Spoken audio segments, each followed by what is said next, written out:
Pinoy boxing legend Jerry Peñalosa, prediction kay Casimiro at Kameda, early knockout.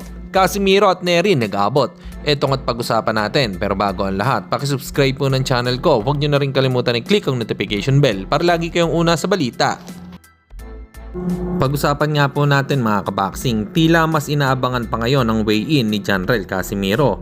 Kung makukuha ba nito ang tamang timbang dahil na din sa pagbulgar ng dati nitong kasamahan na si Silver Boys TV na balot pa din daw kahit malapit na ang laban. Ibig sabihin ay overweight pa din si Casimiro. Pero sa pinapakita nilang update kay Casimiro, kitang-kita naman na bato-bato na ito at palagay ko ay makukuha na nito ang tamang timbang.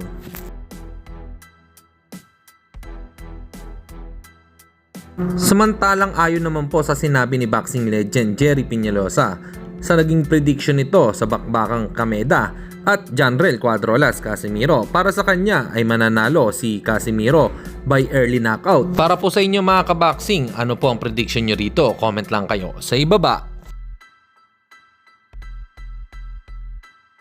At sa kabilang balita naman tayo mga kaboxing, sa ginanap nga pong pictorial ni Casimiro at ni Kenneth Lover, tila nag-cruise po ang landas ng dalawa na si Luis Pantera Nery.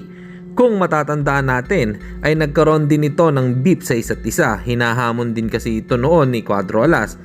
Kaso ayaw nga po siyang palagan ni Luis Nery. Sana ay matuloy pa din ang bakbakan nilang dalawa. Malaking tulong din kasi ito kay Casimiro kapag tinalo niya.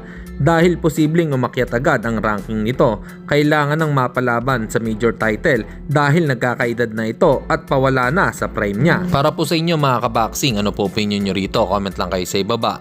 Hanggang dito na lang muna ang ating balita. Dito na lang ang aking boxing news report. Babu!